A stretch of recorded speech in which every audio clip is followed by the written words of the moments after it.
नमस्कार दोस्तों, स्वागत है आप सब लोग का हमारे YouTube चैनल टेक्नो बैंकिंग। दोस्तों फिशिंग सर्विस तो आप लोग भली बात परिचित होंगे। चलिए जिन लोगों को नहीं पता फिशिंग के बारे में थोड़ा सा इंट्रोड्यूस कर देता हूं। तो फिशिंग एक ऑनलाइन फ्रॉड का एक ऐसा तरीका है जिसमें आप लोगों से ईमेल के जरिए, फोन कॉल के जरिए या फिर सोशल मीडिया प्लेटफॉर्म के थ्रू आपसे निजी जानकारियाँ इकट्ठा करने की कोशिश की जाती है। निजी जानकारियाँ में आपका बैंक अकाउंट से जुड़ी सारी जानकारियाँ, डेबिट कार्ड, क्रेडिट कार्ड से जुड़ी सारी जानकारियाँ, इसके साथ ही आपके फोन यानी कि फोन में जुड़ी जितनी भी जानकारियां हैं, चाहे वो गैलरी हो, फोटोज हो या फिर आपके सोशल मीडिया प्लेटफॉर्म हैंडल्स हो जैसे कि फेसबुक, ट्विटर, इंस्टाग्राम या फिर व्हाट्सएप, इन सब से जुड़ी जानकारियां आपसे इकट्ठा करने की कोशिश की जाती है। इसके बाद आपसे फ्रॉड किया जाता है। तो आज की वीडियो में हम आप लोगों को पूरे इंडिया में चलने वाले पूरे 8 स्कैम यानी कि 8 फिशिंग के बारे में बताने वाले हैं। फिशिंग के 8 तरीकों के बारे में बताने वाले हैं जो कि आप सभी लोगों को जरूर जानना चाहिए।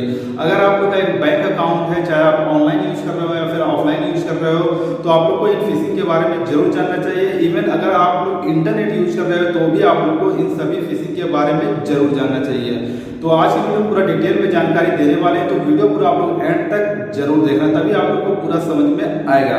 तो आइए दोस्तों, बिना समय गवाए वीडियो स्टार्ट करते हैं। तो आइए दोस्तों, सबसे पहले बात कर लेते हैं क्रेडिट कार्ड स्कैम यानी क्रेडिट कार्ड फिशिंग के बारे में, जो कि इंडिया में आजकल बहुत ही ज्यादा तेजी से बढ़ रहा है। तो अगर आप लोग क्रेडिट कार्ड यूजर हो तो आप लोग को जरूरी सावधानियां जरूर बरतनी चाहिए।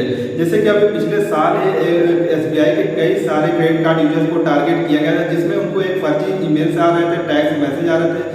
उन टैक्स मैसेज या फिर फर्जी ईमेल्स में ये बताया जा रहा था कि कुछ 14,000 कुछ समथिंग का, यानी कि उसमें एक आप लोग को बकायदा अमाउंट भी दिया रहा था क्रेडिट पॉइंट रिडीम करने के लिए। तो जब भी आप लोग क्रेडिट पॉइंट उन फर्जी ईमेल से या फिर टैक्स मैसेज के थ्रू रिडीम करने जाते थे, उसमें एक नीचे लिंक दिया रहता था। लिंक पे जैसे आप लोग क्लिक करते थे, वो आपको SBI कार्ड के फर्जी वेबसाइट पे ले आता था, जहाँ पे आप लोग को बिल्कुल SBI कार्ड का लोगो, SBI कार्ड का सब कुछ वेबसाइट पे जैसे मेंशन आता है वैसे ही मेंशन वहाँ पे भी रहता था। आप लोग को पता ही नहीं चल पाएगा कि आप लोग एक फर्जी वेबसाइट पे गए हैं या फिर नकली वेबसाइट पे। इसके बाद फिर क्रेडिट पॉइंट रिडीम करने के नाम पे आप लोगों से आपके क्रेडिट कार्ड की सारी इन्फॉर्मेशन ले ली जाती है, जैसे कि credit card number, CVV number, इसके बाद एक्सपायरी डेट और आपका पिन। और जैसे आप लोग ये सब फिलअप करने के बाद अपना क्रेडिट कार्ड पॉइंट जो आपको दिया गया है फर्जी, उसको रिडीम करने के लिए जाते हो। आपके अकाउंट से उतना अमाउंट यानी कि जितना अमाउंट आपको क्रेडिट पॉइंट रिडीम करने के लिए दिया गया है 14,000 समथिंग का, उतना अमाउंट आपके अकाउंट से डेबिट कर लिया था और आपको पता भी नहीं चल पाता। तो इस तरीके से क्रेडिट पॉइंट रिडीम करने के नाम पे बहुत सारे लोगों को धोखाधड़ी का शिकार बनाया। इवन SBI ही नहीं, लगभग सभी बैंकों के कस्टमर्स को, जितने भी bank customer credit card user हैं, सभी लोगों को ये इस तरीके से धोखाधड़ी का शिकार बनाया जा रहा है। इसके अलावा बिल पेमेंट के नाम पे भी कई सारे लोगों को क्रेडिट कार्ड यूजर्स को धोखाधड़ी का शिकार बनाया जा रहा है। जब बिल पेमेंट आता है, बिल भेज रहे हैं, तो उसमें आप लोग को जिस भी बैंक का क्रेडिट कार्ड रहता है तो बिल आधा कर देते हैं, और वो बिल सोचते आपको लगता है कि हमको डिस्काउंट मिला है, जल्दी से इस क्रेडिट कार्ड का जो बिल है वो पेमेंट कर दें, और जैसे आप लोग पे करते हो वैसे ही आप धोखाधड़ी का शिकार हो जाते हो। तो अगर आप लोग क्रेडिट कार्ड यूजर हो तो आप लोग को इन जरूरी बातों को जरूर ख्याल रखना चाहिए। आप लोग को जो भी ईमेल्स आए, इसके साथ ही जो भी टेक्स्ट मैसेज आए, फोन कॉल्स आए, उनको आप लोग को थोड़ा सा समय निकालकर अच्छे से पढ़ लीजिए।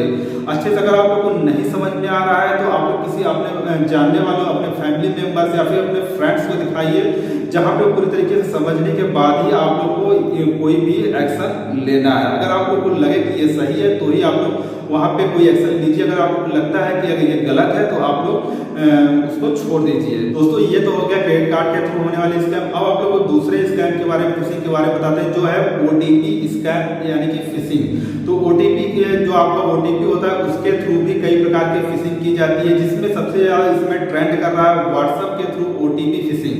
तो व्हाट्सएप के थ्रू OTP फिशिंग क्या मामला, चलिए आप लोग को पूरा डिटेल में जानकारी देते हैं। तो अभी व्हाट्सएप में आप लोग को एक टेक्स्ट मैसेज रिसीव होता है, जिसमें यह लिखा होता है, आप स्क्रीन पर भी देख लीजिए, योर व्हाट्सएप कोड। ये आपको 6 करीब 6 डिजिट का आप लोग को एक कोड मिलता है। इसके बाद इसमें बोला था you can also tap on this link to verify your phone. आपको एक नीचे लिंक दिया जाता है। इसके बाद don't share this code and others, यानी कि आप लोग को बुलाया था किसी और को ये कोड शेयर ना करिए। इसके बाद थोड़ी देर बाद ही आप लोग को ये एक टेक्स्ट मैसेज और आता है, जिसमें ये बोला जाता है कि ये गलती से ये मैसेज चला गया है, प्लीज ये जो 6 डिजिट का कोड है वो उनको फिर उन्हीं को यानी कि उसी नंबर पे फिर से शेयर कर दीजिए।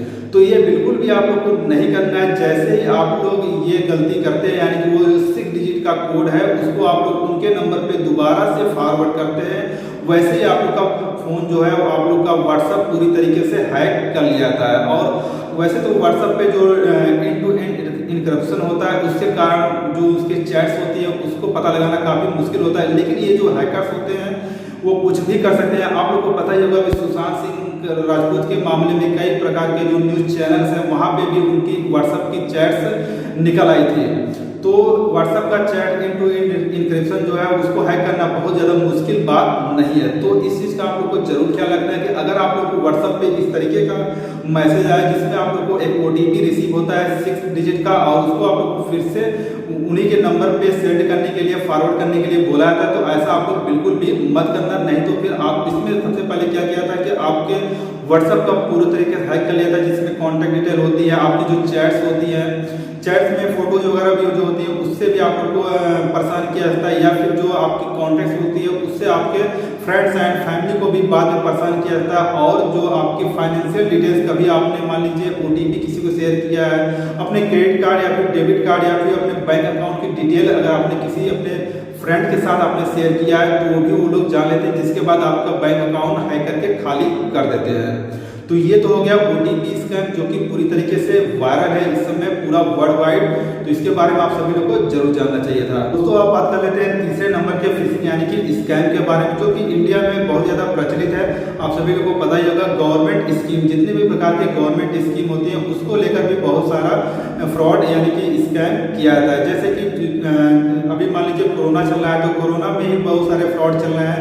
रेमडेसिविर जो इंजेक्शन है उसके नाम पे भी आप लोग को फ्रॉड किया जाता है, या फिर जो कोरोना की दवाइयाँ होती हैं उनके नाम पे भी फ्रॉड किया जाता है। अभी जो प्रधानमंत्री जनधन योजना है उसके थ्रू भी आप लोग को फ्रॉड किया था। जो जितने भी प्रकार की गवर्नमेंट योजना है उसमें थोड़ा सा इधर उधर करके वो आपको व्हाट्सएप पे या फिर सोशल मीडिया प्लेटफॉर्म पे एक लिंक आता है जिसमें आप लोग को ये बताया था कि आप लोग को इस गवर्नमेंट योजना के तहत इतना कुछ पैसा मिला है। तो उस लिंक पे जैसे आप लोग क्लिक करके जाते हैं, आपकी जो जानकारियाँ होती हैं, बैंक अकाउंट डिटेल्स होती हैं, आपसे ले ली जाती है, इसके बाद आपसे फ्रॉड कर लिया जाता है। तो ये तो बहुत ज़्यादा प्रचलित है, इसके बारे में मैंने ऑलरेडी कई सारे वीडियोस भी बनाया हुआ है, तो उन वीडियोस का लिंक आपको दे दूंगा डिस्क्रिप्शन बॉक्स में।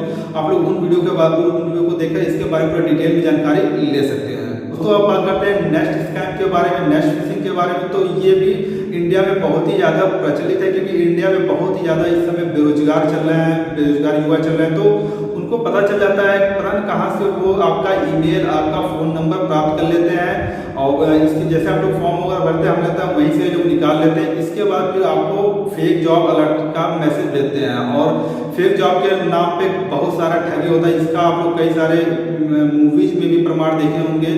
तो आप लोग को फेक जॉब के नाम पे जितने भी ठगी हो रहे हैं उसके आप लोग को बचना है। जितने भी आप लोग को फॉर्म वगैरह फिलअप करना है वो गवर्नमेंट की साइट से जाकर, या फिर बैंक का अगर आप लोग फॉर्म भर रहे हैं तो बैंक की वेबसाइट पे जाकर, मतलब कि जिसका आप लोग को UPSC का फॉर्म भरना है तो UPSC की साइट पे आप लोग को ओरिजिनल वेबसाइट, ऑफिशियल वेबसाइट पे जाकर जो भी जानकारी लेना हो या फिर फॉर्म भरना तो वहाँ से आप लोग जानकारी लीजिए या फिर फॉर्म फिलअप कीजिए। दोस्तों इसके अलावा इंडिया में और भी कई सारे फिशिंग जो इस समय प्रचलित हैं, जैसे कि लॉटरी के थ्रू फिशिंग इसमें काफ़ी ज़्यादा प्रचलित है। इसके अलावा फेक गवर्नमेंट बॉडी ईमेल्स भी आप लोग को आ सकते हैं, फेक गवर्नमेंट जो भी संस्थाएं होती हैं उनके थ्रू। इसके साथ ही इवेंट फिशिंग भी आजकल बहुत ज़्यादा प्रचलित है, जिसमें कि जो जितने भी पॉपुलर कंसर्ट होते हैं उसके नाम पे भी आप लोग को फंसाया जा सकता है। दोस्तों मैंने आप लोग को पूरा डिटेल में सभी फिशिंग के बारे में जानकारी दे दी है। वैसे तो फिशिंग के कई प्रकार के तरीके हैं, अगर उन सभी को अगर आप एक वीडियो में बताना बहुत ज़्यादा मुश्किल है, लेकिन जो कॉमनली है वो मैंने आप लोग को बता दिया। जो प्रचलित है, जो ट्रेंडिंग फिशिंग है वो मैंने आप लोग को बता दिया है। इन फिशिंग से आप लोग को जरूर बचना चाहिए। अगर आप लोग एक बैंक अकाउंट यूजर हो या फिर इंटरनेट यूजर हो तो आप लोग को इन फिशिंग के बारे में जरूर जानना चाहिए। सो फ्रेंड्स अगर आप लोग को वीडियो पसंद आए तो वीडियो को आप लोग लाइक और शेयर तो जरूर कर देना, चाहे पसंद आया ना है। अगर आपको नहीं पसंद आए तो हो सकता है ये जानकारी किसी और के लिए फायदेमंद साबित हो सकती है। तो लाइक करने के साथ ही शेयर जरूर कर देना, और चैनल पर नए आए तो चैनल को सब्सक्राइब करके बेल आइकन प्रेस करना, ताकि हमारे आने वाले नेक्स्ट वीडियो नोटिफिकेशन आप लोग को मिलते रहे नेक्स्ट वीडियो। तब तक के लिए घर पर रहिए, सुरक्षित रहिए। जय हिंद, वंदे मातरम।